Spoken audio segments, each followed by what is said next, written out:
The debate on whether to lower the age of consent to 16 years has characterized public debate, with those opposed to the proposal terming it as a ticket for sex pests to prey on the vulnerable.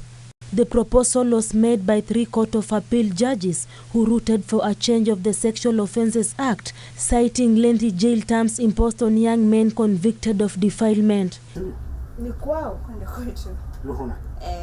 It is a debate that resonates with 23-year-old Cynthia Seleta, a student at the Kenya Institute of Mass Communication, who was forced to postpone advancing her education after she became pregnant, just as she was finishing a certificate course. In 2014, my life was smooth, nothing major happened. But at the start of 2015, I got pregnant. The birth of her daughter will forever change the course of her life, forced to eke a living to fend for the little one, with no support from the man who had promised to stand by her. So on Saturdays and Sundays, since my cousin was around, I'll go wash people's clothes around 2-3 places. And then they pay me 500 bob, you know. And then I come now, put the money on the table, tunagawana cousin yangu, how will it see us through the week. Back to school for the second time for a diploma course, Cynthia is now forced to juggle between class and taking care of her 3-year-old daughter, sometimes left with no option but to force the deadbeat father to at least shoulder some responsibility. So he told me, I have a sister who is willing to look after her. But I gave him my condition: since you don't want to rent me a house, I tell your sister that every weekend I have to see my daughter, no matter what time it is. And whatever happens to her, I'm supposed to be told. Hers is a predicament that rings true to Agatha Ogutu, who suffered a similar fate. She dropped out of college after she was impregnated by a young man from her neighborhood who was working by then. Life was to turn from bad to worse after her dad chased her away from home. On my first year, second semester, I got pregnant. So I had to drop out of school because my dad could not pay for my school fees anymore. To him, it was like, if you're able to get pregnant, then you're able to take care of yourself.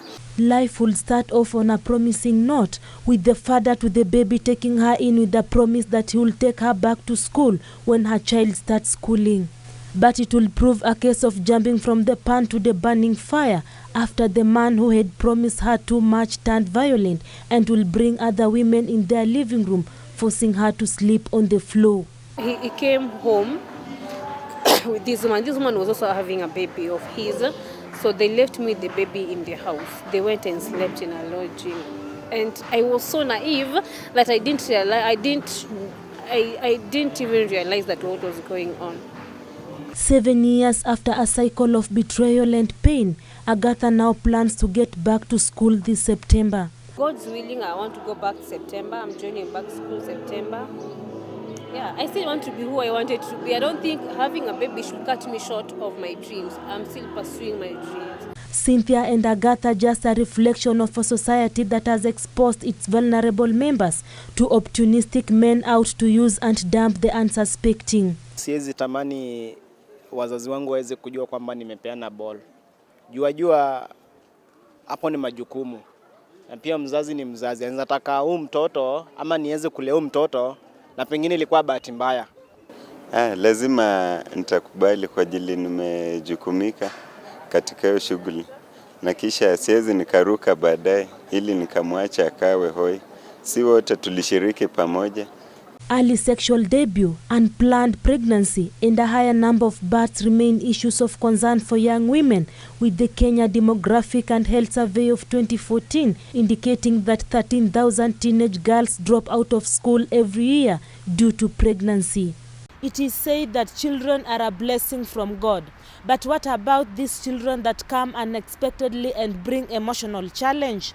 Emil Halai Isaiah, Channel 1 Weekend, Nairobi.